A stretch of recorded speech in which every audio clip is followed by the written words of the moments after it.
Utiliser différentes ressources. En ce moment, les sorts de notre jeu, quand on les utilise, on peut seulement consommer des points d'action et les utiliser pour infliger soit du dommage ou du healing à nos unités. Donc ça fait en sorte qu'on peut seulement modifier les points d'action de l'unité qui lance le sort, ainsi que les points de vie des unités qui reçoivent le sort. Mais là, on va mélanger ça un peu. On va faire en sorte qu'on puisse consommer soit du HP et aussi des movement points pour lancer les sorts. Et nos sorts vont pouvoir modifier les points d'action et les points de mouvement des unités qui les reçoivent. Comme ça, on va pouvoir faire des sorts qui, par exemple, augmentent les points de mouvement d'une unité pour un tour ou même utiliser nos propres points de vie pour soigner une autre unité. Donc, on est parti. Donc, dans Unreal, la première chose qu'on va faire, c'est nous rajouter toutes les variables qu'on a besoin dans nos structures pour pouvoir modifier des action points et des movement points pour chacun de nos sorts. Donc, je vais aller dans mes spells, dans Utilities et ouvrir certaines structures. Donc, le spell data requirements, donc c'est quoi que ça va coûter pour lancer notre sort. Ensuite, on a notre spell data impact, donc qu'est-ce qu'on modifie quand on impacte une unité avec ce sort-là. Et ensuite, on va aussi modifier le impact real parce que ça va contenir les mêmes informations.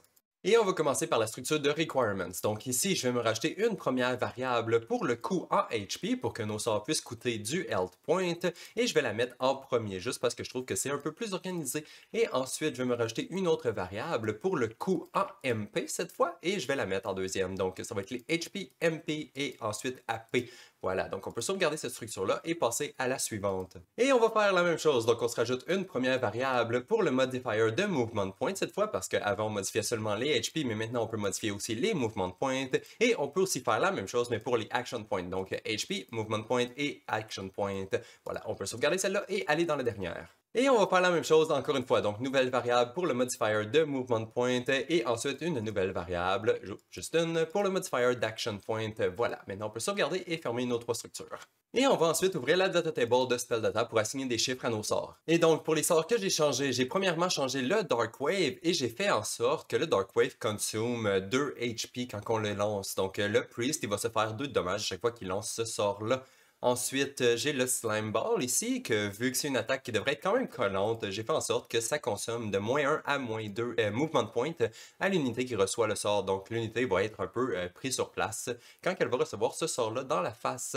Ensuite, j'ai le Run Chicken Run, que dans le fond, ça fait en sorte qu'on modifie les mouvements de points du poulet. Comme ça, le poulet va pouvoir se donner de 4 à 6 mouvements de points quand il lance ce sort-là. Comme ça, il va pouvoir courir plus loin. Et finalement, on a le Wind Gust ici, que je voulais tester aussi les action points et les movement points pour les différentes ressources. Donc, ce que j'ai fait, c'est que le Wind Gust, il consomme de -1 à -1 action point à sa target. Donc, il va affliger -1 action point à sa target. Et ensuite, il consomme un movement point pour être lancé parce qu'on n'avait aucun autre sort qui consommait des movement points pour être lancé. On veut juste pouvoir tester si ça fonctionne. Parfait. Maintenant, on va pouvoir sauvegarder et fermer la data table.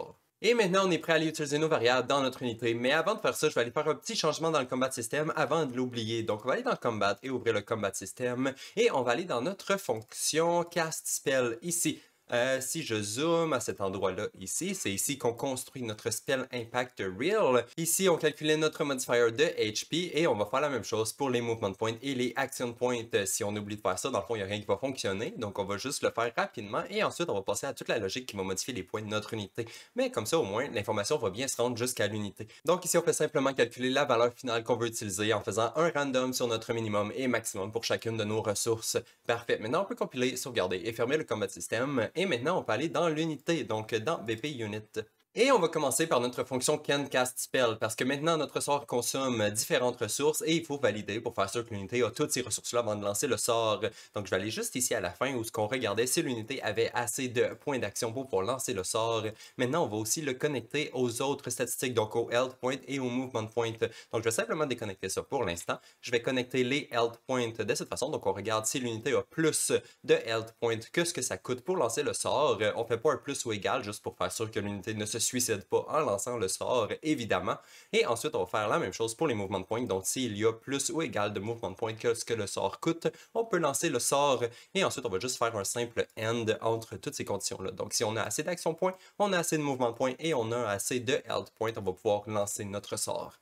Et maintenant qu'on sait que l'unité a là assez de points de statistiques pour lancer le sort, c'est le temps d'aller les consommer. Donc on va aller dans notre unit cast spell function ici, et à la fin de la fonction, c'est ici qu'on soustrayait le nombre d'action points basé sur le coût en action point que le sort coûtait. Là on va faire exactement la même chose, mais pour les movement points et action points. Donc on va juste déconnecter ça ici pour commencer, et ensuite on va commencer par connecter les movement points par exemple. Donc maintenant on soustrait le nombre de movement points que le spell coûte, et ensuite on fait la même chose pour les health points. Donc en ce moment on soustrait le nombre de health points, le nombre de movement points et ensuite le nombre d'action points qui coûte pour lancer ce sort-là. Et ça complète tout ce qu'on avait à faire pour ce qui est de l'unité qui lance le sort. Donc, on modifie ses statistiques quand elle lance le sort. Maintenant, il faut juste aller modifier les statistiques de l'unité qui reçoit le sort. Donc, pour faire ça, on va aller dans notre fonction unit hit by spell. Et je vais aller juste ici. Donc, à la fin, quand on modifiait les HP de l'unité, on fait la même chose, mais pour les autres statistiques aussi. Donc, je vais juste me faire un petit peu d'espace et je vais me racheter une séquence au tout début. Donc, on fait ici pour les HP, on modifie les current HP si jamais notre sort modifiait les HP. Ensuite, on va faire la même chose pour les movement points. Donc, si notre sort modifiait les mouvements points, on modifie le current MP. Et ensuite, même chose, si jamais notre sort modifiait les action points, on fait juste appeler notre fonction modify current action point aussi. Donc parfait, maintenant les ressources devraient être à jour autant du côté de l'unité qui lance le sort que l'unité qui reçoit le sort. Par contre, il faudrait seulement montrer un petit peu de feedback au joueur pour lui indiquer que les stats ont changé parce qu'en ce moment, on le fait pas pour les action points et les movement points. Donc on va aller faire ça dans notre fonction unspell animation hit tile. On le faisait ici pour les health points parce qu'on voulait le synchroniser avec l'animation, dans le fond au moment que l'animation touche la case. Donc ici, si je zoome, on voit que c'était ici qu'on faisait apparaître notre animated number pour les health points. Donc on regardait si le health point n'était pas égal à 0 et ensuite on faisait apparaître. Mais dans la dernière vidéo, on a rajouté un check à l'intérieur de cette fonction-là pour regarder déjà si c'était pas égal à 0. Donc on peut simplement appeler les deux autres fonctions ici juste avant. Donc juste ici, je vais me faire un petit peu d'espace et je vais simplement appeler notre spawn animated number pour les movement points, donc avec la couleur verte ici. Et ensuite, je vais faire la même chose, mais pour les action points avec la couleur bleue. Donc voilà, maintenant le joueur devrait avoir un petit peu de feedback que les statistiques ont changé. Et maintenant, il reste juste une dernière petite chose à faire dans l'unité avant de pouvoir aller tester. Et dans le fond, c'est dans notre fonction setCurrentMP et aussi dans notre fonction setCurrentAP. On peut voir que si on zoome ici, on utilisait un clamp parce que initialement, je voulais pas pouvoir dépasser la valeur maximale de movement point et d'action point de chacune de mes unités. Mais dans ce cas-là, finalement, j'ai décidé de changer d'idée et que dans le fond, ce soit possible de réduire les mouvements points en bas du minimum et aussi pouvoir augmenter les mouvements points en haut du maximum. Comme ça va laisser plus de flexibilité dans nos sorts. Donc ici, à la place du clamp, je vais juste le supprimer et le remplacer directement par AP. Donc get AP juste ici. Et ensuite, je vais aller dans mon get setCurrentMP et je vais faire la même chose. Donc zoom out au début, supprimer le clamp et faire un get MP ici, qui devrait être en bas complètement. Voilà, ma variable est ici. Donc comme ça nous laisse plus de flexibilité pour nos sorts. Et c'est enfin le temps d'aller tester tout ça. Donc on va aller dans le jeu et voir à quoi ça ressemble. Donc ici, je me suis commencé un combat avec les 4 unités qui ont des sorts qui modifient autre chose que seulement des action points. Et on va commencer par tester mon priest. Donc je vais juste déplacer mon priest ici et je vais lancer mon sort. Ce sort-là devrait affliger du dommage à mon priest et ça le fait. Donc mon priest a perdu 2 points de vie que je peux évidemment ensuite soigner sans problème. Ensuite, je vais passer mon tour pour aller à la prochaine unité. Donc là, mon priest a récupéré tous ses mouvements de pointe et ma slime devrait être capable de réduire les mouvements de pointe de mon priest. Donc je vais simplement déplacer ma slime, on va dire ici, pour qu'elle puisse attaquer mon priest. Donc je vais simplement l'attaquer comme ça. On voit qu'elle a perdu des mouvements de pointe. En fait, si on regarde sa range maintenant, il a seulement 2 mouvements de pointe. OK, et si je relance mon sort encore, il a maintenant 0 mouvement de pointe. Donc il ne peut plus se déplacer. Même chose, mon poulet a perdu beaucoup de mouvements de pointe aussi. Il ne peut plus aller très loin. Là, les chiffres étaient un par-dessus l'autre. Là, c'était pas très bon. On va devoir changer ça. On va faire ça rapidement tout de suite après. Mais on va continuer de tester avant. Donc maintenant, le poulet. Mon poulet peut seulement se rendre aux cases qui sont ici parce qu'il a perdu des mouvements de pointe. Mais par contre, le poulet a un sort qui lui permet de se donner autant de mouvements de pointe qu'il veut. Voilà. Donc là, maintenant, mon poulet peut se rendre à l'autre bout sans problème. Et on voit qu'il se déplace, il se déplace, il se déplace longtemps. OK. Donc maintenant, il y a seulement quelques petits mouvements de pointe restants. Donc voilà, tout est utilisé. Il ne peut plus bouger, sauf si je réutilise mon sort encore une fois. Et maintenant, le poulet peut se redéplacer jusqu'à l'autre bout de la grille s'il le souhaite. Donc voilà, on voit que le sort fonctionne bien pour celui-là aussi. Ensuite, le dernier sort qui nous resterait à tester, ce serait dans notre chauve-souris. Ici, on a un sort qui consomme des points de mouvement pour la chauve-souris et aussi des points d'action pour les cibles. Donc, je vais simplement décider d'attaquer comme ici. Ma chauve-souris en ce moment, elle a 2 mouvements de pointe. Mes targets devraient être au maximum de leur action point. Si je lance mon sort, on va dire ici, peu importe, on va taper juste la slime. Voilà, la slime a perdu un point d'action et ma chauve-souris a perdu un point de mouvement. Donc, je peux seulement me déplacer d'une case. Donc, on voit que ça fonctionne quand même très bien. Ensuite, je vais simplement juste retourner à ma chauve-souris pour pouvoir tester. Si jamais je déplace ma chauve-souris et qu'elle n'a plus assez de mouvement point pour lancer son sort, elle ne devrait plus être capable de le lancer. Donc, je vais simplement me déplacer et voilà. Donc là, la chauve-souris n'a plus de mouvement point, donc je ne peux pas lancer mon sort parce qu'elle consomme des mouvements points. Donc, parfait, la mécanique semble bien fonctionner, mais il reste une dernière petite chose que je veux changer, c'est que dans le fond, notre interface ici, quand on lance nos sorts, on voit que les chiffres apparaissent un par-dessus l'autre et c'est pas très pratique dans le fond, c'est pas très clair qu'est-ce qui arrive. Donc, on va juste décaler les chiffres dépendant de leur couleur. Je crois que ça va nous aider beaucoup. Et aussi, si je finis le combat ici, j'ai remarqué un petit problème. Si je vais dans ma table de sorts ici et que j'essaie de lancer un des sorts qui peut être lancé par une de mes unités, donc on va dire la chauve-souris, je vais essayer de lancer ce sort-là ici. Oups, j'ai pas cliqué sur le bon bouton. Donc, on lance le sort. On voit que ça reset les action points à chaque fois qu'on lance le sort, comme ça. Mais par contre, ça ne reset pas les points de mouvement. Donc là, je ne suis plus capable de lancer le sort du tout parce que l'unité n'a plus de points de mouvement. Donc, elle n'est plus capable de lancer le sort. Et c'est la même chose pour tous les autres sorts qui consomment des points de mouvement ou des points de vie. En ce moment, ça ne les reset pas. En fait, les points de vie, on ne va pas les resetter parce que de toute façon, quand l'unité meurt, ses points de vie reset. Donc, c'est pas vraiment important. Mais on va resetter les points de mouvement aussi. Donc, on va juste faire stop et on va aller changer ces deux petites choses-là.